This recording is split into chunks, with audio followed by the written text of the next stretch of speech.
Okay, Sorry. I just start us off. Good morning, everybody. Thanks for coming. Because we're doing our Actors Forum today as part of the first Fortnight Festival, I'm asking Niamh Fleming to give us a few words.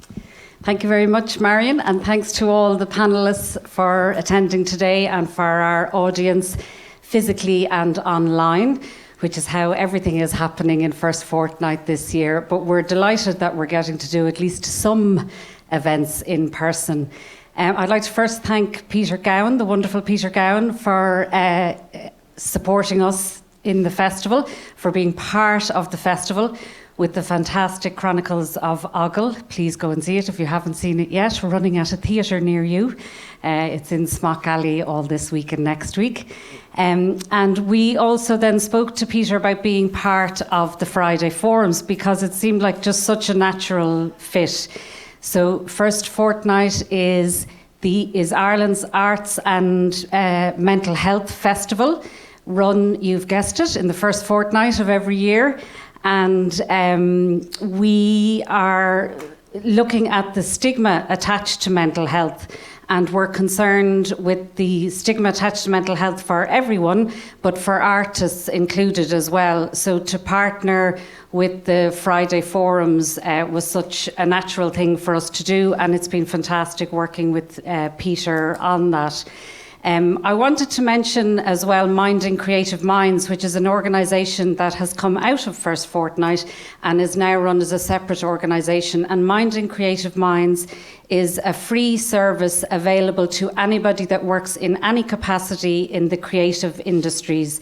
And you can contact Minding Creative Minds about any issue you have as somebody who works in that industry. And it could be in relation to counselling or a mental health issue, or it could be in relation to your tax, to your living arrangements, to anything from, there's no issue too small or too big. If you want to talk to somebody about how do I create an invoice as a freelance worker. So please check out Minding Creative Minds. We're working with Peter and the Friday forums this Friday and next Friday, and the two forums are designed to be in line with concerns that we have in First Fortnight, along with the acting community.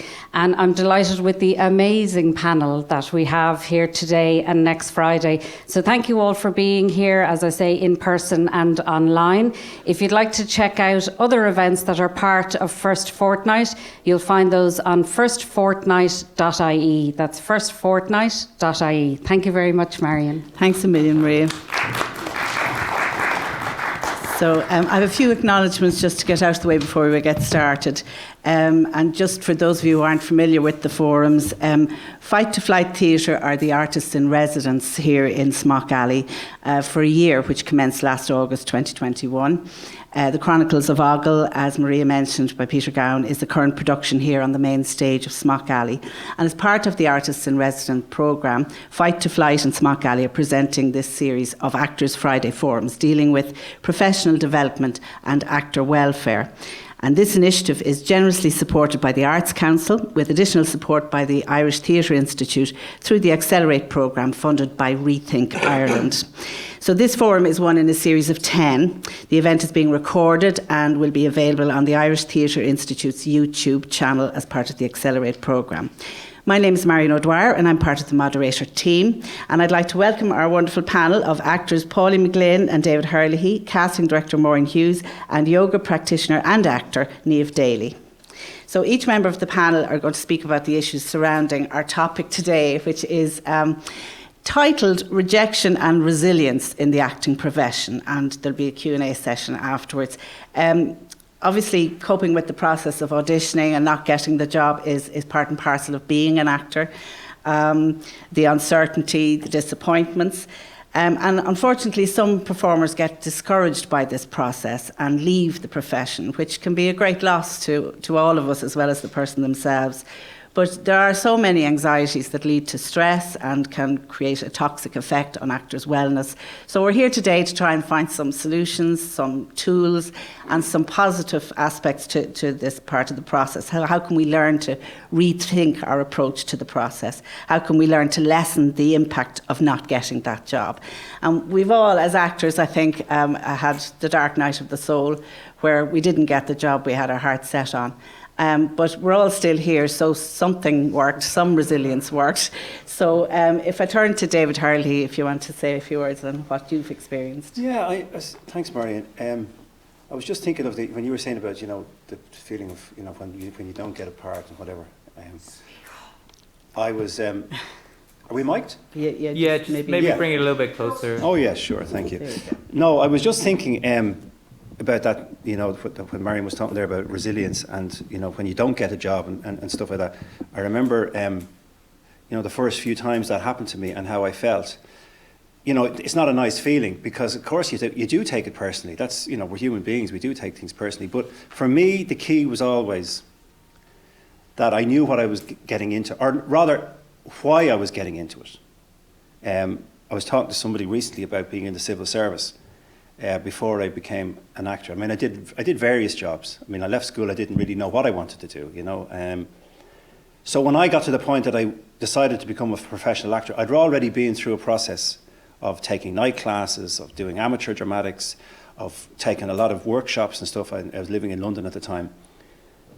So it was a gradual process, and I really had reached the point as well in the 9 to 5 that I thought, this is not for me.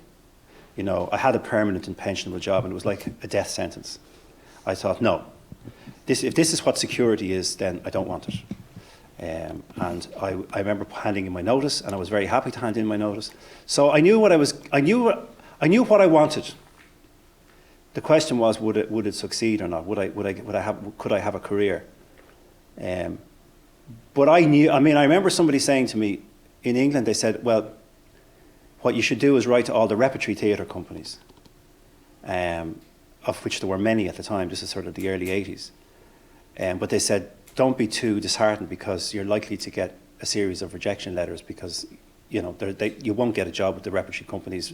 The chances are, it's like, very, very, it would be very rare that you would get a job with a repertory company because you haven't got an equity card. And they might only have a card to give, and they might give it to somebody who's graduating from drama school, etc. So, you really are kind of up against it. But do write the letters. So I wrote the letters, and I'm sorry I never kept them, because I had many of them. I'd say there was 30 or 40 letters, and I got replies from most of them, which I found very heartening. Some of them were stock letters, some of them weren't. But one of the letters, I remember I'd been doing workshops, or rather classes, and we were doing The Norman Conquests by Alan Ayckbourn, and Alan Ayckbourn was he's the artistic director of Scarborough, I think, Scarborough rep. Mm-hmm. Anyway, I got a letter from him, and it was a personalised letter, and encouraging me to keep going, that he didn't have anything. And I was really buoyed up by that. I thought, well, here's somebody who's taken the trouble to connect with me. Here's somebody, I was doing this play in a workshop, this famous playwright, and he's taken the trouble to write a letter. So I wasn't daunted by that at all. In fact, that gave me courage to keep going, because I knew there must be a way in here. So if I had taken that, I could have wallpapered my room with those letters and, gone into a deep depression, but I didn't. And youth is also, I suppose, a huge part of it. I mean, I turned professional when I was 22. And that's you're in a different place, obviously, in your early 20s, and you've got you got your life in front of you. But for me, that was key to sort of to get that encouragement, I suppose. And also, as I say, I knew I wasn't going back to the 9 to 5. So whatever I did, it was going to be in the artistic arena, because I played music as well.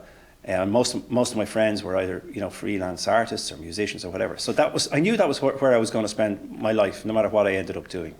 And then I was very fortunate that slowly but surely I did manage to have a career. But I think it was that point that I knew, this is it. This is what I want. Well, it's very interesting what you're saying about rejection letters buoying you up, because an actor friend of mine recently got a rejection letter, and I was impressed that the director had bothered to take the time to send this long email detailing exactly why he hadn't cast her, because they'd gone through a process of a couple of auditions and a recall or whatever, and it was all on Zoom, and it can be difficult to make a personal connection that way. But she argued back. She sent him a big long email back arguing why she thought he should have cast her. And I thought, well, I don't know if that's going to get her anywhere. So isn't it all about your attitude, really? Yeah. We're talking about reframing earlier, and your attitude is everything. Yeah. So Pauline, what would you like to say? Yes, I know that Maureen is going to talk more about the language surrounding, the whole process of getting cast or not in something. So I won't necessarily go there, yes. But what I will say is this. I have been acting professionally. That doesn't always even mean getting paid, by the way, since 1983 now. And so that's a very, very, very long time. And it's still, much as it was back at the start. The odds are it's stacked against you one way or the other when you go for a part, because there will be lots of other people there, and for whatever reasons they may be more suitable, in spite of the fact that you'd want to email and say, I think you've made a very great mistake there. I was that 3-year-old child, and you know it. But I think that probably what happens is that as you go onwards, not so much that it beats you down, but you know what to expect. And I think sometimes, that being the case, you need to do things like, we were just talking about this before everyone came in, you need to do things to acknowledge that to yourself, and to accept a validation that you get from simply being seen for something. And it may sound a bit hippie and a bit woolly, but it really does help sometimes to know the sort of coterie that you're in. When you walk out of an audition and you see somebody that you really admire, and they're going in next for that part, number one, what company to be in. But secondly, and this happened to me recently, you might get the part and you just think, wow, what wrong corner did I come around on the right day there? How wonderful. Although even the way I said that kind of knocks it down, doesn't it? But I think it's because we get sort of better at managing maybe our expectations, so that if there is a bit of a fall and you don't get the part, you sort of have less far to fall, maybe. So you have to be incredibly kind to yourself. And I know that I've said this before at forums like this, but when you are a member of the acting tribe, you have to realise that you are probably one of the bravest people you're ever going to meet, or not meet, because that's what we do. We put ourselves out there and say, here, this is my best shot at that. And more times than not, the answer will be, well, no, not this time. I noticed that, if you do have an agent, you'll notice that they're very, very keen on never saying the word no to you. Sometimes I torture mine and just say no, I didn't get the part. Instead, they'll say things like, they've gone a different way, or something like that. And I think that they're probably right. And Maureen will talk more about that, to use language like that. And also, what I mean about being good to yourself about it all is that truly you honestly don't know the circumstances of what people are looking for. And to illustrate that, I will tell you a story about an actor called Jonathan White here in Dublin. He's a man in his 60s. And some years ago, I met him at a funeral, an actor's funeral, and he was sweating with worry. And he said, there are a lot of women here who want to kill me, actresses. I know that we're all actors now, but let's say actress because I'm talking about female actors that were there. And I asked him why, and the reason was, a part of a brothel madam was being cast in a TV series called Ripper Street. So it was a crime series set in Victorian times, and everyone in town of a certain age, women actors, had been in to be seen for a brothel madam.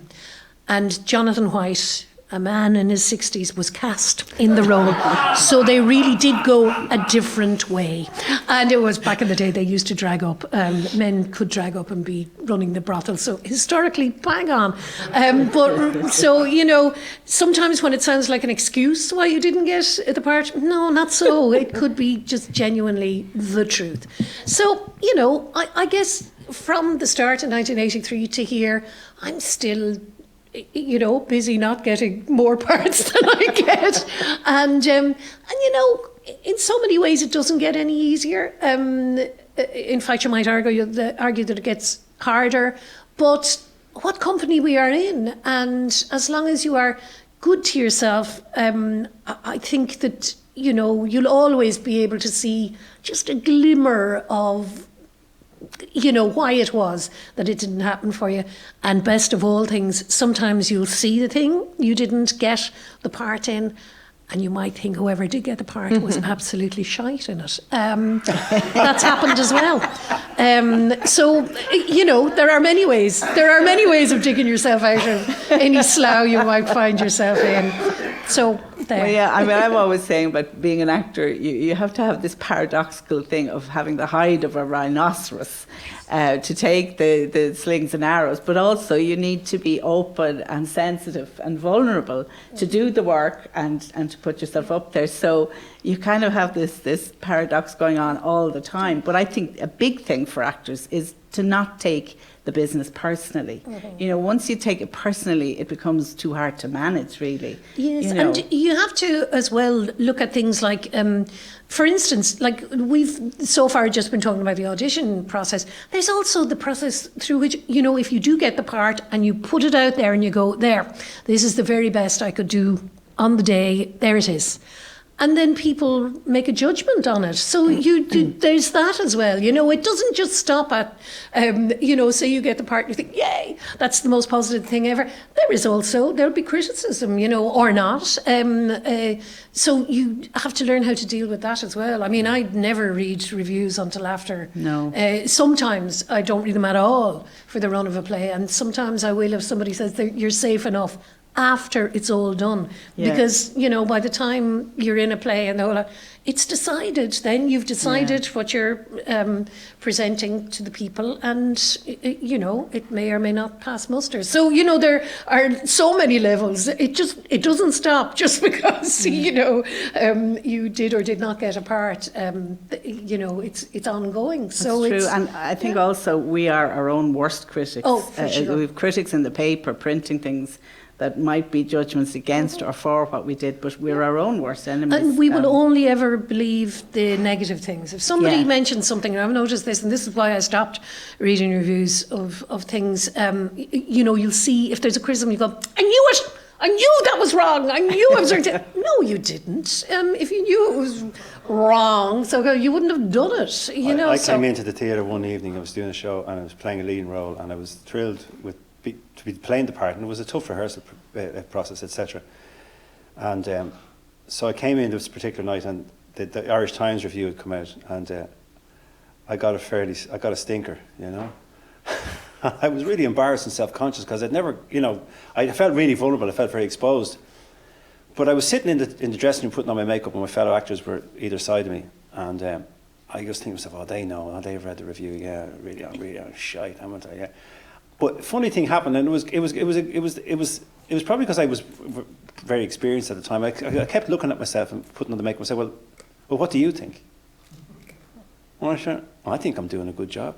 I think I'm doing my best. I know the decisions I made during rehearsals were the decisions I wanted to make. They may not have suited that particular critic, or I may have failed in what I was trying to do. But that's they're the decisions we made as a company, and I'm part of a company. And so, you know, I was able to say, well, I think you're doing a really good job, mate, and just go out there. There's an audience that haven't seen the show before, so, you know, go out and knock them dead. And I was going, well, that's rather mature. But had that happened to me a few years previously, I might not have taken it so well. I mean, I've seen actors, you know, backstage after reviews have come out, and, you know, you can see that they're just devastated, and you'd be sort of almost praying that, you know, they get through the show. But that's part of what we go through. But as I say, that was very significant for me, because I realised, you know, somebody I just I remember there was an actor, he was always talking about how, such and such critic, and they love me, and they think. And I said, have you ever had a bad one from that particular critic? And he said, no. I said, well, when you have had one, then, I didn't say hopefully, but I think it's inevitable that you will, come back and we'll have this conversation again and see how you feel then. Because it is, nobody's going to like you all the time. And I think that's, getting used to that is kind of important, because that's the same in life, isn't it? Yeah. I agree. Actually, it's funny, one of the self-help books, the many I read when I was younger, one of the things that stuck out for me was a phrase, what you think of me is none of my business. But when you're an actor, of course, it is your business, because what they think of you is what gets you the job, or whether the crit will like you or not.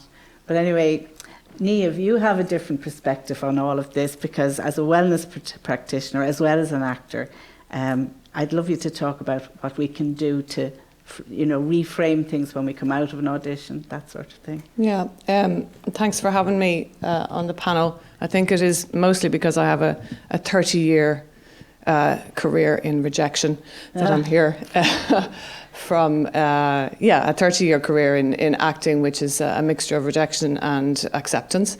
I also have a 20-year career as a yoga teacher, but kind of honing in, and specialising more towards how movement, how a variety of things, and anything in life, in fact, affects our nervous system, and how the state of our nervous system is going to truly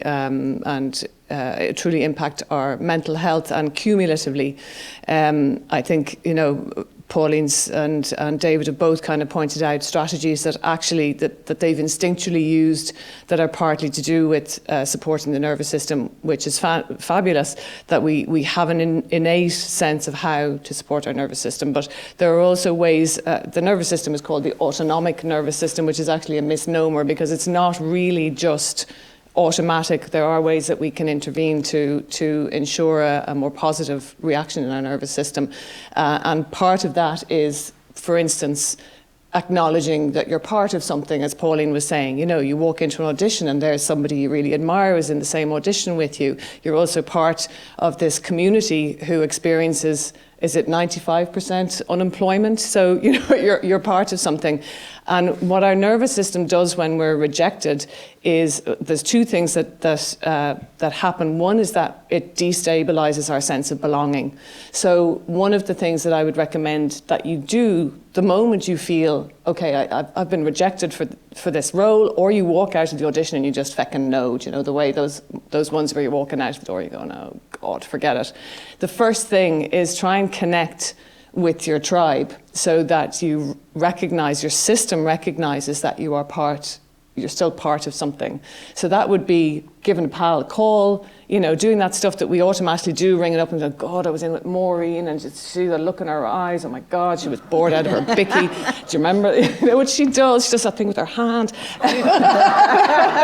Never. Just kind of have that chin wag. And if you don't have somebody like that to connect with, go into a coffee shop and create random ridiculous conversation with the barista. Just have some kind of interaction that makes you feel part of a tribe and that makes you feel social.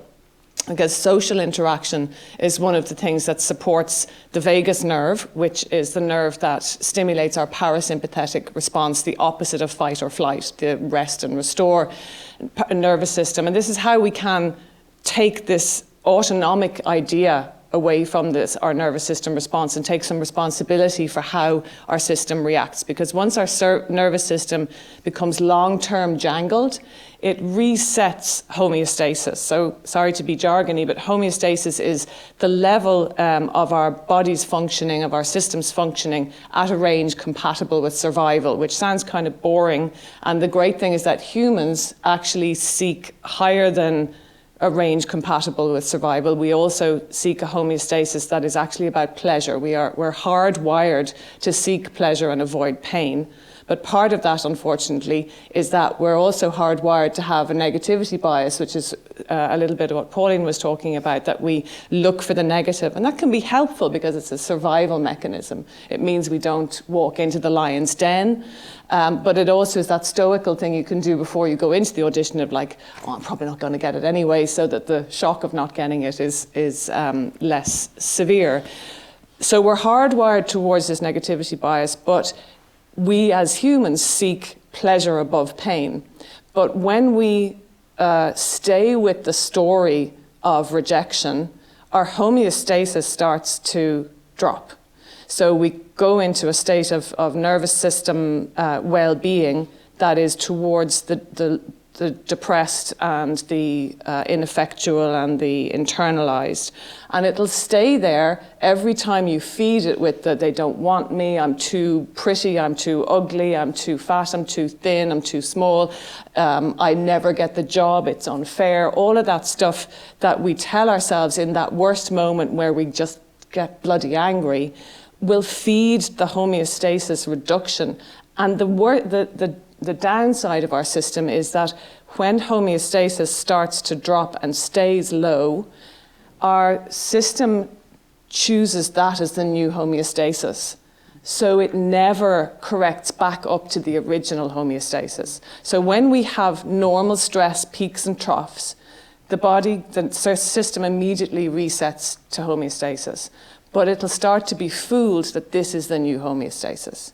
So if you keep feeding that thing, that's where you'll reset to when the stress is over. And that's where we get into 30 years down the line as an actor, you end up with mental health issues. You might find you're resilient when you're 20, 30, but afterwards it gets, or as the years go by, it gets a little less tolerable, and the system just kind of winds down. It's a pretty grim story. But there are ways that we can do lots of those things. So I will be, I think maybe a little later, Marion, I'll give you some tips for kind of resilience in your nervous system. But as an actor, for me, one of the best moments going into auditions was when I started getting a call from my agent, you've got an audition for this. I go, oh shit, I've got an audition. Do I have time for an audition? Do I, and when if I get the call, whether I'm going to get the job, it's like, oh God, do I really want this job? Do I have time? And that's because I found something else that I was passionate about, and that's my job in wellness, I suppose, because I work in nutrition and Pilates and yoga, but. After years of really going in depth into supporting other humans through this thing that I love, which is movement-based, which of course is feeding my abilities as an actor, having that other passion and making it my job as well, which meant that I had students relying on me, people who wanted me there for them, gave me the lovely feeling of being able to go into an audition thinking, shit, I kind of hope I don't get this. And I remember I saw a little clip from one of the other panel discussions, and Maureen was talking about the neediness, and if you come into an audition feeling or looking, giving out neediness, there's nothing as kind of discombobulating to the casting director and the producer as neediness. So when you go in there thinking, oh God, I'm not sure if I want this, there's a real power that comes in there for you, and you walk away kind of 50-50 glad, will I get it, will I not get it? And that's a real, I don't know, I find that a real boost over the last 20 years of working in the wellness profession. Thank you very much, Niamh. Well, I think that's very, very true. Our self-talk is so important. Yeah. The kind of narratives we give ourselves change everything, Yeah. And talking about reframing, Maureen, I know you want to address the issue of language around this. Yeah, I mean, it's really interesting listening to the three of you, well, four of you, you're all actors, of course, I'm the only non-actor here. And in first position, I want to say how hard a life I think the actor has chosen. I have always been in admiration of actors because I don't know, in my 35, 40 years of working in the profession, I don't know of any other profession where a single human being is assessed on such a regular basis as to whether they're right or wrong for the career they've chosen. I sit in offices and at meetings and on Zoom calls where I take out actor A to discuss with the director or producer, and we basically sit there and go, but is this person right for the job? What was their most recent work? And, you know, the actor is constantly being assessed, whether it's in private or in a room or on a Zoom call. So I think we have to be very careful about the language we use. I hate the word rejection. I think it's like, you're rejected for what? I needed to put 20 people in front of a producer and a director to give them a choice. So, of course, 19 of them are not going to get this role. Does it mean that rejection is the right word in that instance? I think language is really important. I think the other thing that I constantly worry about for actors, given what I know about the profession, is the lack of support of a union. I think we had at one point in the 80s, Equity was a very strong, powerful union. In fact, I couldn't even get into it. It was that powerful. And I had to go away. But it felt like it was a very positive, supportive organisation for the actor when they eventually got into it. Whereas now, I don't feel that. I don't feel that support there. I also feel the lack of, when I started in the 80s working in casting, actors seemed to have lots of drop-in centres, like the City Arts Centre, Diggs Lane. We talked about a couple of them before. Back in in 2010, in recognition of that, myself and Kirsten Sheridan and John Carney opened up a place called The Factory in Ringsend. It was kind of a mad, kind of hippie kind of notion of opening the doors to a big old warehouse that was freezing cold, but somehow the actors came, and wonderful things were kind of achieved in there, and I saw the possibilities of what it could be.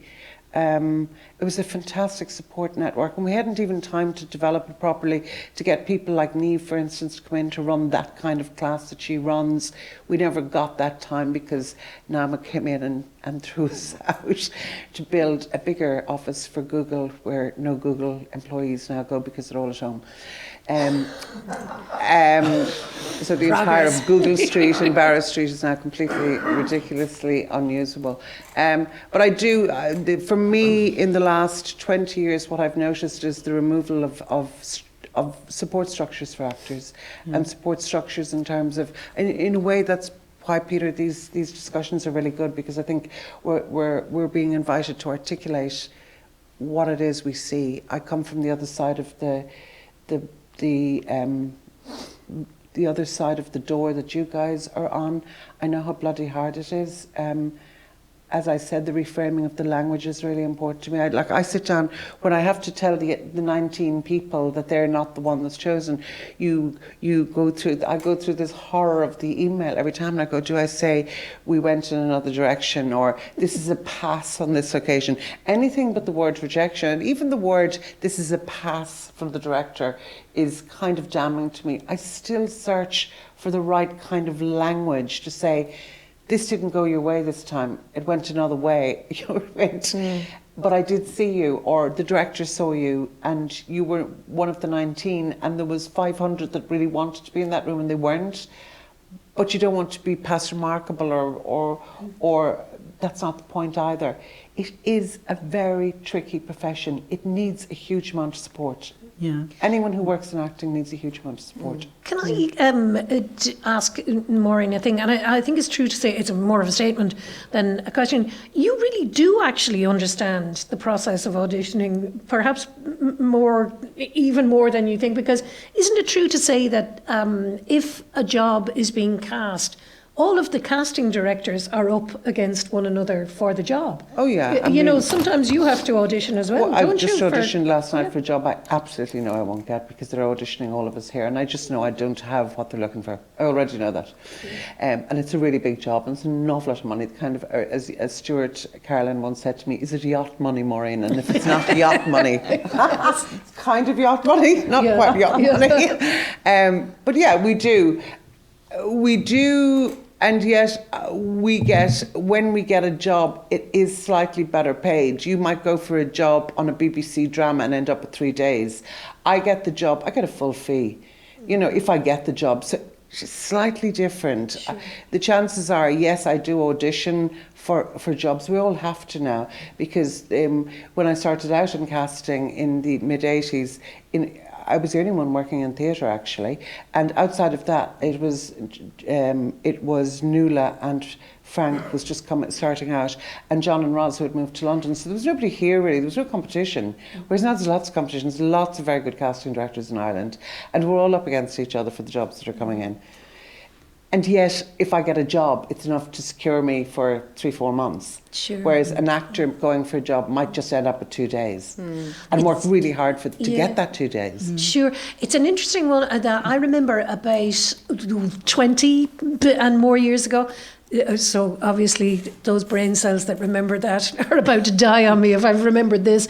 But the Arts Council did a survey of jobbing actors for this is what we would like to call ourselves, and they did a survey just to find out what kind of wages were people surviving on and everything, and it turned out that the average, and I'd say it's probably still the same, it was between 5,000 and 7,000 old punts, as it was in those days, a year. Now, that's really one job in the theatre, isn't it? For a long job in the theatre, say, would be that, or maybe 2 back in the day when the wages were, Now, that's a lot, that's a lot of work, even in 1 year. But everyone who did the survey was also asked if they'd ever consider doing something else.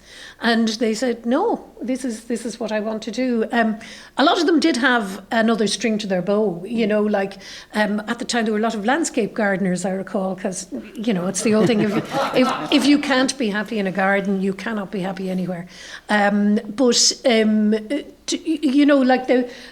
They all said that they would never swap it, even though it was pretty much impossible to survive on the money. So that says something as well, doesn't it? Yeah. As David said when he was starting out, the job in the civil service to you would have meant death. It was a death sentence, where, you'd prefer to have the other job that was so unstable. And I just say one thing while I think of it. I follow a shepherdess on Twitter. She's in Kilkenny, wonderful woman. And she said recently that when the new year starts, and I mean, this is why it's interesting that we're in first fortnight and everything, look at resolutions, this, that, the other, made to be broken, as we know. She said she just does picks one simple word for every year, and that's what she tries to do for the year. And she said a few years ago, for instance, my word was walk. That was it. That was it for the year. And that's the word I'm going to have for this year. And I see a lot of people are doing the 100 days walking challenge and whatever else. But, I just thought, what a simple and positive thing to do. And of course, walking is one of the great things. You can have a chat with yourself, a row. You're the only one who knows the right answers. Always remember that when you're having a row with yourself. But, just to choose something simple and to try to bring it with you through the year, I think it could be a good thing as well, and that's what actors, I think, do a lot. I think if one of us, if we all had one tool that we'd like to tell people about that we use to, embolden our resilience, what would it be for any of you? I know you're, for instance, interested in meditation. Would you say that is a big tool that helps your resilience? Yeah. But I think for me, meditation was a way to kind of. It was interesting when Niamh was talking about, in terms of the nervous system. I found that as I got older, the stress, I was more aware of the stress, particularly when I got into my 30s. So what I found meditation really good was for reducing stress, particularly doing a lot of theatre. So you could meditate in the dressing room and before a show, which was what the teacher actually told me, and that's why he was encouraging me to do it. But I also think, again, and I think coming out of that, if you're in the play, if meditation gives, it gives a little air bubble. It gives you space. You feel, I can breathe. I'm a bit more kind of, less stressed and more centered, and I'm going to make better choices. And my mind is clearer. But I think, and then comes out of that, you see, what people are talking about as well is that positive self-talk and your things that you can, the things that you open up then, the sort of like you're opening up a gateway then, within yourself. So that when the stress is kind of taken out of the way, you're less kind of likely to sort of go into the negativity or you know what I mean, because the other resources come to the surface. But so I'd say meditation would be, again, I found great when I took it up, but I didn't really know what the benefits would be, but certainly all those other things have come out of it. So that doesn't.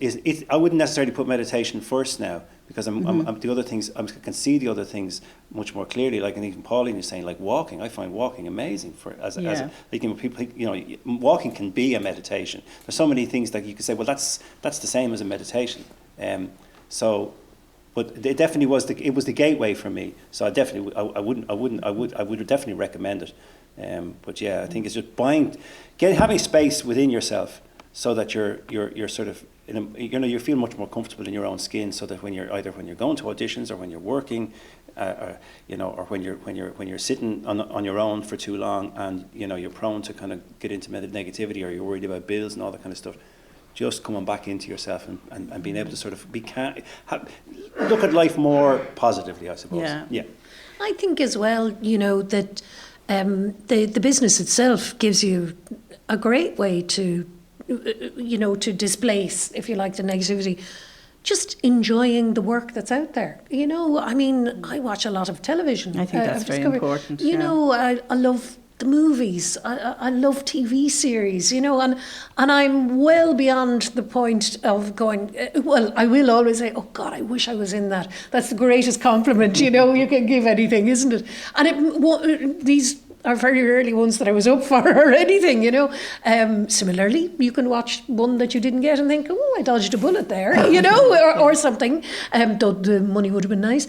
But I find like that to enrich your head by reading or watching something on the television, or go to the cinema, go to the theatre. These are wonderful ways as well, to and I think everything feeds into your acting, doesn't it? So, more you watch you other learn work and all the time, and go and see other shows. I think that's we are losing a lot of our community because of the pandemic, but also because of the different ways that the business has developed, and we're not seeing as many big cast shows anymore. But going to see other people's work, and going to opening nights, closing nights of plays, and meeting the people who make the work is just getting yourself involved, as you were saying, Niamh, in that community, in that social interaction with people who have the same interest as you. I'll throw it open to the floor in a moment, but there's one thing I just wanted to touch on before we do. I've loved one of mine gave me a ticket for a symposium of casting directors, which was part of the film festival. I don't know, was it last year or the year before? It was during lockdown anyway, so it was on Zoom. But it was quite, I don't know what the collective noun for casting directors is, but it was like a feast of casting directors, which made me feel there was a lot of work out there. But one of them said, there were two things they said that struck me. One was, to a man, they all said the one thing they want from an actor walking into the room is composure. You want somebody who's as you say, left the neediness on the hook outside the door. But another thing that I took out from it was that one casting director said she'd love actors to reframe how they see themselves coming in the door. That you're not going in cap in hand, just somebody begging for a job. That you're actually coming in as a service provider.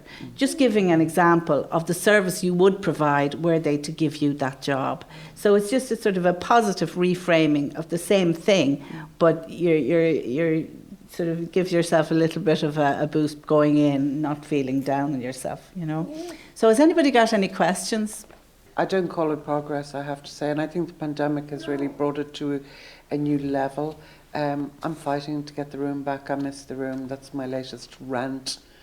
When I get a job, I do miss the room. I miss what happens when an actor walks into a room and meets whoever the hell is in there, be it producer, director and me, or just the director and me. There's a chemical thing that happens or doesn't happen that has nothing to do with the script, sometimes nothing to do with the scene you're being asked to read. There's a love affair that begins immediately in some instances that just can't happen on self-tape. And you're absolutely right. There is a concern that you make your tape in isolation, and I'm fighting with a group that I'm working with at the moment because they've been quite dismissive of some tapes coming in saying, oh, he went too far. And I'm going, how the fuck was he meant to know how far he should or shouldn't go for this? You're damning him because you send him a script and you say, do scene 50. apropos of what? What's the tone of the movie you want? There's no note from you. There's no indication from you as to what you're looking for. But you yourself have a very clear sense of what he didn't bring to the table. So I'm fighting to get everybody to read tape as a result. But it's exhausting and it's annoying, and it's an issue for me because everyone is talking about it as being progress. I don't see it as progress. I think we've gone way backwards in our way of dealing. And I think in a way I lost a lot of work because I was very vocal about it 2 years ago. I'm just not interested in collecting 100 tapes for every role. I just think it's bullshit, to be honest. And if you're going to hire me, you hire me because I have a nose for casting. I'm not going to waste 100 actors' time when I know in reality there is maybe 3 to 5 actors that really are up with a chance for this role, and I'm not going to wear the agents down and I'm not going to wear the actors down. And yeah, there are people who will sit back and say, well, I didn't even get a chance to be seen, and that's maybe the downside of the way I work. But I do, to get back to what you're saying, I completely and utterly understand the frustration in the acting community at the moment with the way we've gone in terms of how we're casting our TVs and dramas. And I don't quite know how to change it, except that I am fighting to get the room back, and I'm beginning to prove why the room works.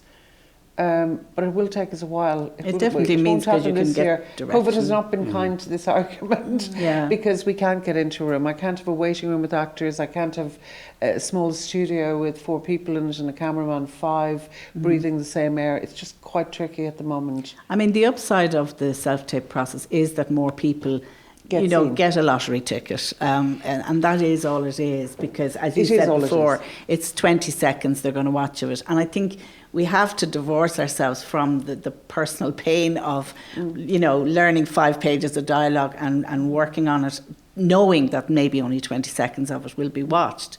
But on the upside of it is we can control what we present to the casting director, so that at least, well, I've given it 5 takes or 10 takes instead of the maybe 2 I would have got in the room. So there's some advantages to it. I think people, we just have to try and be positive with what we've got to deal with at the minute. And know that we're fighting to get back. We are fighting to get back into a room. And there's certainly no way I will ever let a director cast an actor without meeting them in the human form. So even if we do get to the point where the director finally turns around and says, right, I want David, he's the one, then I will ring David and say, I need the 2 of them to get in the room. I need the actor to be happy with the director as much as I need the director to be happy with the actor. I need to know that there's a chemistry there. I have been involved in situations where, certain actors shouldn't have worked with certain directors. And I've learned great bloody lessons from that. So I think it's really, really, really important for me to make sure that the actor is as happy with the way the director is technically going to go on a journey with them as the director is happy with the actor. But again, I think then it's up for the actors to really fight to bring the tribe back, or to find spaces yourselves, even if there isn't a dedicated space like the Factory or the City Arts Centre. I think actors need to find a way of meeting and doing a little work, whether it's a yoga class or just joining up for the crack, like we did Culture Night in Bow Street years ago. We just did a night kind of just devoted to the plays of Sam Shepard because it seemed like a good thing to do. And it was such a great day's work. Yeah. Actors just coming in and saying, we'll just sit around and we'll just do this. And then there's an audience night. And everything was free. There was no money. But there was, it was Culture Night, so it was fine. And I don't like the idea that actors work for no money. It drives me insane. But something about just gathering and working and keeping the old creative muscles toned. Keeping it all going. Even things like this, I think Peter Gowan has done a wonderful thing, creating the first the Friday forums, because it means we get to talk about stuff that we would maybe naturally talk about in the green room, in work or whatever, that we share our tools for coping with the different things that we encounter. Can I ask you, Niamh, things like when there's a forum like this, and we identify problems, like huge problems that are out there, do you think that's a positive thing for us? In terms of, you were talking about where your body resets on the... homeostasis. Is it, I'm just trying to think, as another coping mechanism, is identifying a problem a very positive thing? I don't know about, I think identifying it and then moving on is positive, unless you are an advocate or someone who's a protester and an agitator, not an advocate.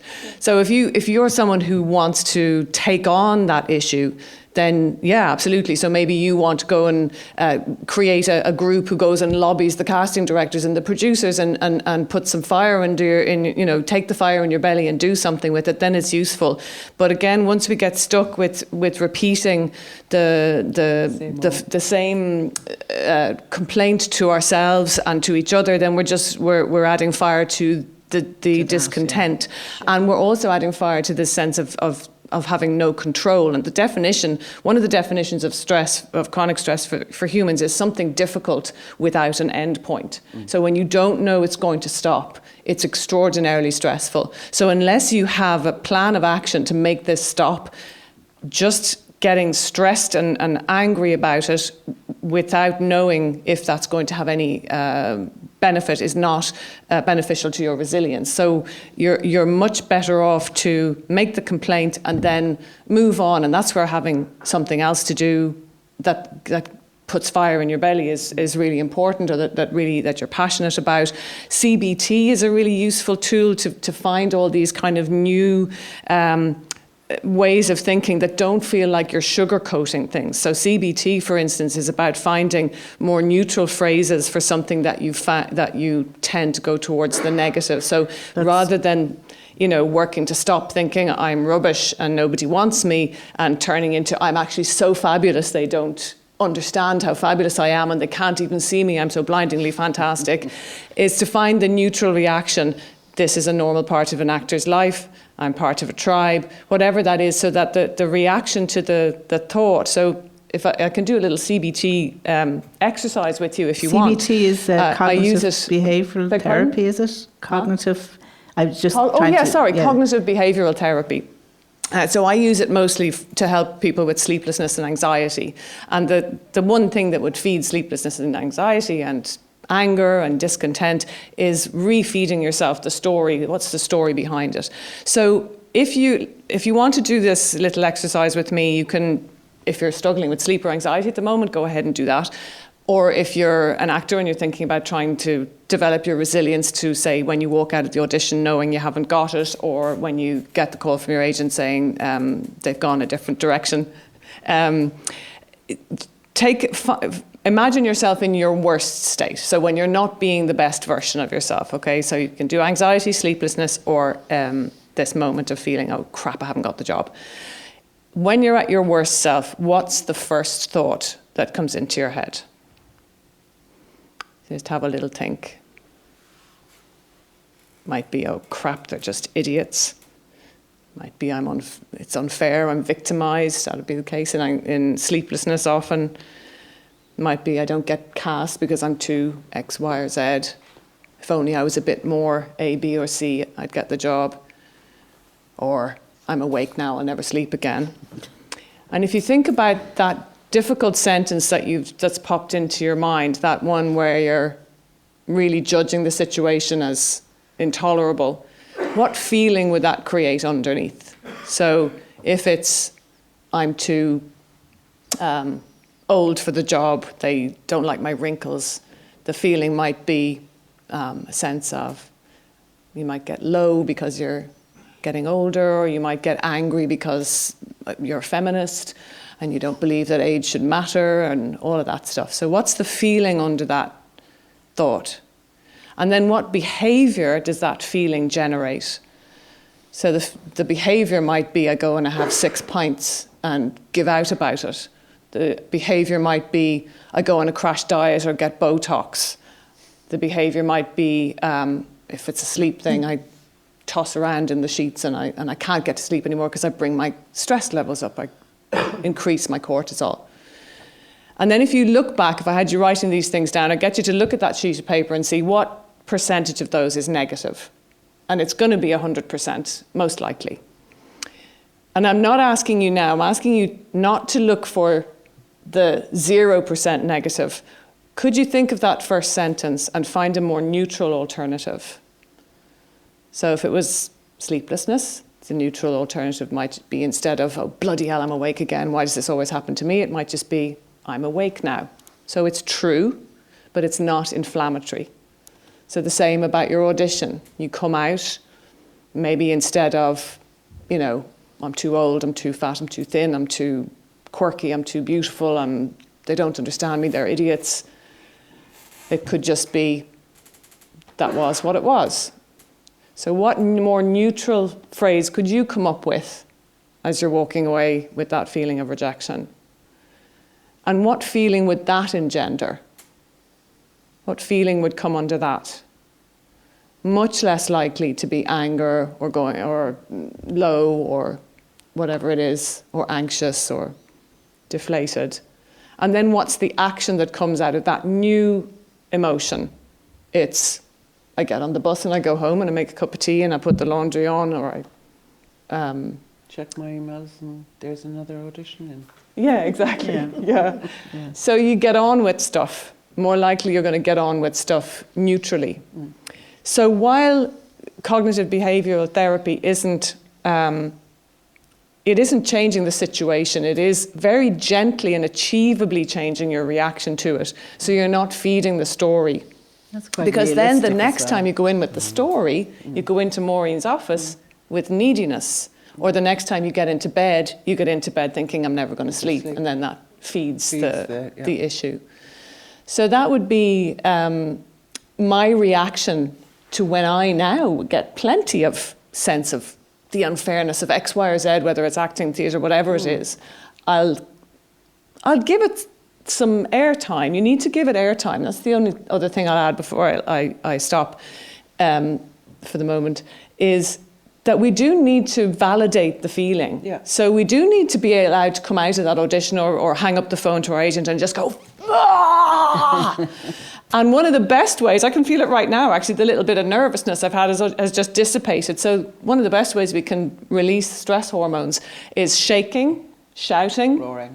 Yeah, have a good roar, kick something, do that, and then go, okay. And then neutralise it. And then neutralise it, Yeah. exactly. Yeah. Yeah, any of the resilience tools I was looking at, they all, they all say acknowledge the feeling. Yeah. Yeah. It's there, but what can you do with it? And I mean, I think for actors, reframing is so important. Your self-talk is so important because we are our own directors in a way, and we direct ourselves to get into the room and do the best job we can. And that's with positive sort of self-talk. It's not with, oh, they'll never like me. They might like you, you know. It is a ticket in a lottery, you know. You never know. And whoever, you know, you think you're up against that, you know, you won't get it. They mightn't be available. They might turn it down and you might get it. It doesn't matter if you're fifth choice. If you get it, that's what matters, you know. Yeah. You know, the idea of creativity can't be legislated for, and you know, keeping all our eggs in one basket. We can do all sorts of different things with our lives while we're waiting for other jobs to come through. And I think, I don't know, personally as an actor, I feel one of the great gifts that I feel I get in life is when I feel useful. So you can feel useful in a myriad of different ways. It doesn't have to be through acting. I think that in general, it's probably true to say that creative people like actors are creative in other ways anyway. You might not even feel it yourself. Like, I mean, for instance, rather more than the writing with me, like, I do a lot of knitting and, you know, it's creative. You have something to show at the end. It is like a meditation. I think that people are now recommending it. You know, I can flatline when I'm knitting. I'm just looking at the stitches happening and I have something to show for it after, you know, even an hour and a half, I might have a hat to give to someone, you know. And I think that probably it's a useful tool, I should think, for actors to just let yourself have another outlet. Because, I mean, David, you paint, and that must have been kind of like, I mean, with me and the writing, and even with the knitting, believe it or not, it was almost like a vocation had come upon me, like that I just had to do it, you know. And I bet that the painting was a bit like that for you, was it? Well, again, yeah, with the painting for me, I always painted. I painted when I was in my teens, and I always wanted to come back to it, and I didn't. But anyway, when I started taking a class, and when I went into the class, I was very intimidated because I I felt like, you know, I'm just beginning here. It was very, very humbling. But what I said to myself was, well, you're either going to, you have to give yourself permission to enjoy this. You're not, you know, the people in the class who have been here for a long time, whatever. Why are you doing it? Are you doing it because you want to enjoy it and because you want to learn a skill? Like, so I realized, I wanted to be creative in a way that, you know, gave me sort of some degree of pleasure, but also that an outlet for myself, you know, that wasn't, you know, that if I had this time when I was sitting around worrying about where the next job was going to come from, I was going to drive myself insane. And I realized again at that stage, I said, well, there's other things I would like to do creatively, and yeah, so it was great for that, and also to give yourself an opportunity to sort of to start something new, and then, you know, and then realize, actually I really enjoy this, but not putting pressure on yourself either, not saying I have to be the best at this or whatever, just, you know, something outside of the crucible of acting and auditioning and all that kind of stuff, where, you know, it's about, you know, as much as anything, you know, you're trying to put bread on the table, you're trying to make a living. So for me to paint is pure pleasure. There's no pressure, you know, and yet that I know that by giving myself permission to do that, and I'm sure it's the same with Pauline, with knitting or writing, that feeds back into your acting. Everything. And You know, I think it can be, you know, things that you maybe not even feel that, you know, that are creative. Gardening. Could there be a more creative thing? Yeah, and I think what's You know. really important in the way that you're all talking as well is it is something you guys can control. Yeah. Because Exactly. acting is a profession that is so not something you can control. If I'm in any other profession, I can control how I get to the next level, how I get to promotion, how I move from one department to another, you know, blah, blah, blah. As an actor, you are so without control. Yeah. You are at the mercy of people like me and directors and producers for the rest of your And life. it's really So that destabilising. thing you do, which in David's instance is his painting, or Pauline with either her writing or knitting, or Marion with her, you know, her ability to be useful. Those things are really important because those are things you control. You're the boss of that. You're not waiting for a call from someone to accredit you and allow you to do that. You do that when you want to do it. And it gives you pleasure, or it gives you something, you know. David may well have a painting in a year that he wants to sell. Pauline sells knitting. You know, that it becomes something else, but it's ultimately it's about the stuff you control. I don't like actors who feel, I think that's not that I don't like actors who feel they've nothing else. Everybody has something else. Yeah. And I it's think- really important for actors to develop that other side to themselves. I mean, my big thing, I think it's very important for actors to learn to manage their own reaction to stuff. Like, you know, one of the many self-help books I read also said it's not what happens to you that matters, or vice versa, what doesn't happen to you. It's how you react. So Peter wanted me to mention, like, one of my things when I'm not working, we were talking about this earlier, we decided to reframe it. Reframing is the big word of today, I think. I used to call the unemployment times the big abyss, but I've reframed it now and I'm calling it the blank canvas, so that anything is possible, you know. But the thing about when you're not working is, you know, and I'm not working at the moment apart from this, so I'm getting my tax receipts done and I'm doing all those horrible jobs because I'm getting ready for when I will be busy, and it makes me feel, I know I'm going to be busy later in the year, so my tax will be done and I won't have to worry about it, and it just reframes it for you and gets your head in a different place, which I think is so important. And I suppose to wrap up now, I want to ask Niamh, you were talking about some breathing exercises earlier. Well, so you were we might- talking about, Maria was talking about breathing exercises, and I was saying, no, I'm not doing breathing exercises, I'm doing All right. something slightly different. So there's two things. One thing I want to just grab in from what all of you have just said about the having something else to do is that pleasure is medicinal. So when we experience rejection, what biochemistry does is it releases the same hormones as when we feel physical pain to reduce the sensation of pain. And those hormones are the feel-good hormones, and they are also in our control and Maureen just talked about feeling in control. They're also in our control to release by doing things that you love. Mostly or often physical, so get a massage if you can afford one. If you haven't had a job for a while, maybe you can't afford the massage.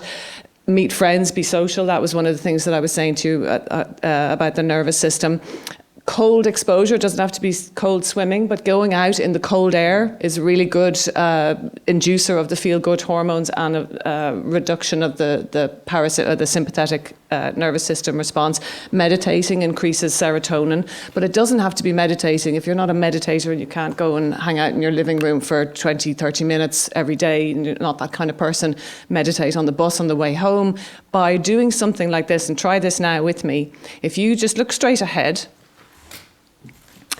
and without moving your eyes, notice how much you can see on either side of you. So you're working on your peripheral vision. When we're in fight or flight mode, we have tunnel vision because we just need to go and find the hedge to hide behind while we're running from the tiger. When we're in parasympathetic system, our peripheral vision is open. So you can control that by choosing to open your peripheral vision. So if you take your hands in front of you and wiggle your fingers, a bit awkward with the microphones there, and keep them moving out, out, out. And don't fool yourself. Keep them moving out till you can just not see them anymore. And then bring them back till you can see them again. Just see them. Keep them wriggling. And then make them go still and work really hard to still see them. Work really hard, really hard. Still hands. Work really hard.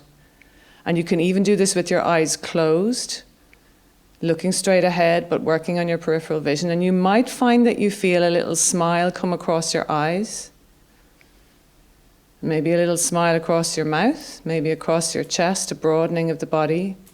You can rest your arms and just notice what that's done to you. It's maybe not so easy in this setup in where we are live, but you can certainly do it at home. So working on your peripheral vision when you're walking on the bus, you can work on the peripheral vision up and down as well.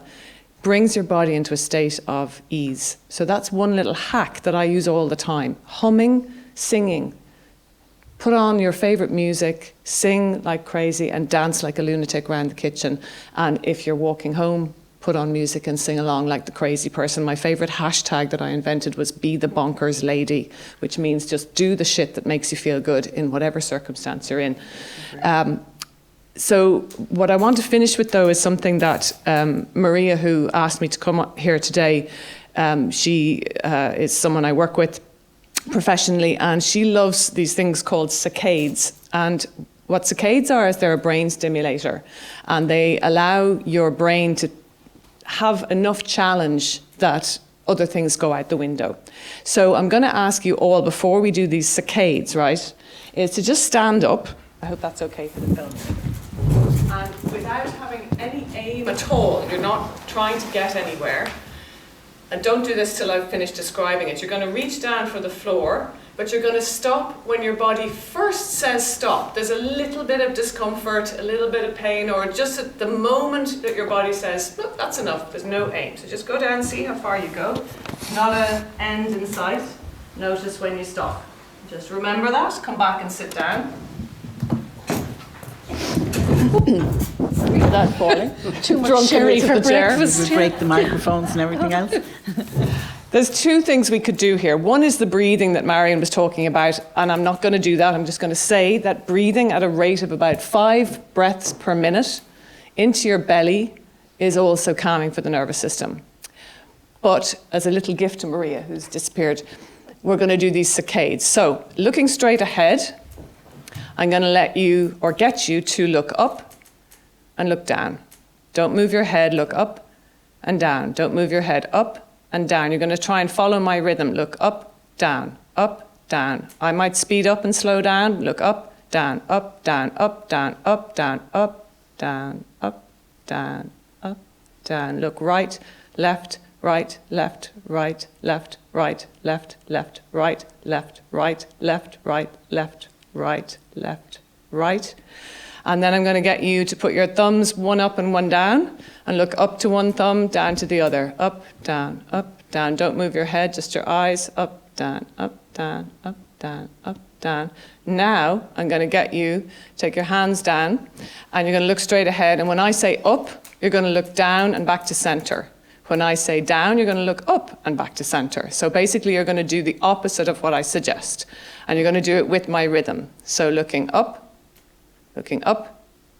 Hope you were looking down there. So we're going opposite, look up, opposite, look down, look up, look down, look down, look down, look up, down, look. The opposite of right. Look right, look right. Look right, look left, left, left, right, left, left, right, left, right, left, etc. So what I'd like to just get you to check in with now is what it's like to stand up and do that test again. Did anybody go further? Yeah. Yay! Even though I was rubbish at the... It doesn't matter that you were rubbish at the eyes. So what happened there is you gave your nervous system something else to bother its arse with. So you distracted your nervous system from any sympathetic response. And what happens in the body physiologically is parasympathetic or rest and digest nervous system response is what permits flexibility. We can't be flexible when we're in sympathetic response because what happens at our muscles is they contract. So we all know this is the action of the sympathetic response, it's flexion, and the action of the parasympathetic response is lengthening. So what happened was by giving your brain something interesting to do, because our neurons love stimulation, and that's what keeps us healthy. Those of us who are over 50, we need to be working on this kind of stuff all the time to keep our brains healthy in the long term. That's what happens when the nervous system likes what we're giving it, it permits us flexibility. So things like weight loss, strength gain and flexibility are permitted by the nervous system. And I would say that therefore also creativity is permitted by the nervous system. That the more sympathetic we are, the less flexible, strong and creative we might be. Thanks so much. I think that's a great note to end on. Thanks to our brilliant panel. Thanks to Maureen Hughes, Niamh Daly, Pauline McLynn, David Herlihy. Hope you'll join us for the next Friday Forum. Thanks a million. Thank you.